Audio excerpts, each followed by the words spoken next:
क्या रीजन है, कौन लोग दोषी हैं, ये तो हम लोग नहीं बता सकते हैं, लेकिन ये प्राइमा फेसी दिख रहा है कि पुलिस ने शायद आत्महत्या का केस बताने में जल्दीबाजी की है। क्या होगा सीबीआई इंक्वायरी अगर नहीं होता है तो? हाई कोर्ट जाएंगे और 28 जनवरी को जो हाउस खुलेगा। पटना का चर्चित गर्ल्स हॉस्टल कांड इन दिनों पूरे बिहार में चर्चा का विषय बना हुआ है। एक छात्रा की संदिग्ध मौत और उसके बाद सामने आई पोस्टमार्टम रिपोर्ट और पुलिस की शुरुआती बयान ने इस पूरे मामले को बेहद संवेदनशील और विवादित बना दिया है। नमस्कार, आप देख रहे हैं भागलपुर न्यूज नेटवर्क और आपके साथ मैं हूं सना। ये घटना 6 जनवरी की है, जब पटना के चित्रगुप्त नगर स्थित एक गर्ल्स हॉस्टल में एक छात्रा फंदे से लटकी हुई पाई गई। गंभीर हालत में उसे अस्पताल ले जाया गया, जहां इलाज के दौरान उसकी मौत हो गई। इसके बाद ही सवाल उठने लगे कि आखिर ये आत्महत्या थी या इसके पीछे कोई और सच्चाई छिपी हुई है। पुलिस को शुरुआती जांच में जो जानकारी मिली उसमें किसी भी प्रकार की यौन उत्पीड़न, छेड़छाड़ या बलात्कार के प्रयास का उल्लेख नहीं था। इसी आधार पर पुलिस ने अपने शुरुआती बयान में यौन हिंसा की बात से इनकार किया, लेकिन मामला उस वक्त गंभीर हो गया जब पीएमसीएच से आई पोस्टमार्टम रिपोर्ट में कहा गया कि sexual violence can not be ruled out, यानी यौन हिंसा की संभावना से पूरी तरह इनकार नहीं किया जा सकता। इसी एक पंक्ति ने पूरे बिहार में आक्रोश पैदा कर दिया। विभिन्न सामाजिक संगठनों और छात्र संगठनों ने सड़कों पर उतरकर विरोध प्रदर्शन किया। सबसे पहले पूर्णिया सांसद पप्पू यादव जहानाबाद पहुंचे और परिजनों से मुलाकात कर सरकार और पुलिस पर गंभीर सवाल उठाए। क्या मांग है सर? और सीबीआई इंक्वायरी आपका अगला कदम क्या होगा? सीबीआई इंक्वायरी अगर नहीं होता है तो? हाई कोर्ट जाएंगे और 28 जनवरी को जो हाउस खुलेगा, 2 दिन के छुट्टी के बाद पहला राष्ट्रपति अभिभाषण में पप्पू यादव के द्वारा इस बच्ची के न्याय की। इसके बाद प्रशांत किशोर भी पीड़ित परिवार से मिलने पहुंचा, निष्पक्ष जांच की मांग की।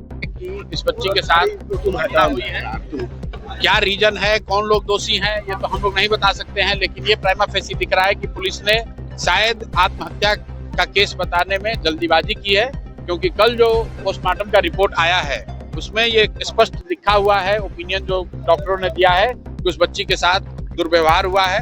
तो हम लोग की ये ऐसी अपेक्षा है कि पुलिस अब इसको नए सिरे से इसको इन्वेस्टिगेट करेगी, और अगर नहीं करेगी तो हम लोग भी अपनी ओर से जाकर उनसे आग्रह करेंगे। मामला यही नहीं रुका, बल्कि स्वर्ण आयोग के अध्यक्ष महाचंद्र प्रसाद सिंह भी इस मुद्दे में कूद पड़े। जब सरकार से जुड़े लोग और आयोग के अध्यक्ष तक जांच पर सवाल उठने लगे, तब ये मामला सरकार के लिए बड़ी चुनौती बन गया। स्थिति की गंभीरता को देखते हुए बिहार के डीजीपी ने स्वयं इस मामले का संज्ञान लिया और पटना के आईजी को निर्देश दिए कि पूरे प्रकरण की जांच के लिए एक विशेष टीम यानी SIT का गठन किया जाए।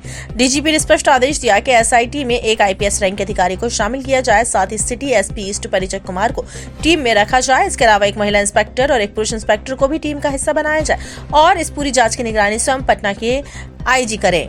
पोस्टमार्टम करने वाले डॉक्टर अनिल कुमार सांडली का पिछला रिकॉर्ड खंगाला गया, जिसमें सामने आया कि उनके द्वारा किए गए पोस्टमार्टम पहले भी विवादों में रहे हैं। वे पहले दिल्ली के RML अस्पताल में कार्यरत थे, जहां उनके पोस्टमार्टम रिपोर्ट को लेकर विवाद हुआ। उसके बाद वे पटना आए, फिर मधेपुरा भेजे गए, बाद में दोबारा PMCH में तैनात हुए। इससे पहले भी एक मामले में FSL रिपोर्ट आने के बाद वे अपने ही पोस्टमार्टम निष्कर्ष से पलट चुके हैं।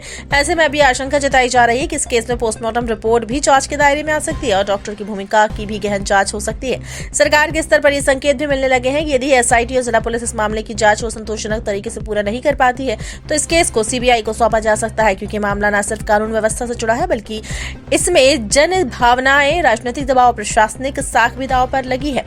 फिलहाल डीजीपी के निर्देश पर SIT का गठन कर दिया गया। पटना आईजी इस पूरे मामले की निगरानी कर रहे हैं और आदेश राज्य भर में प्रसारित कर दिया गया है।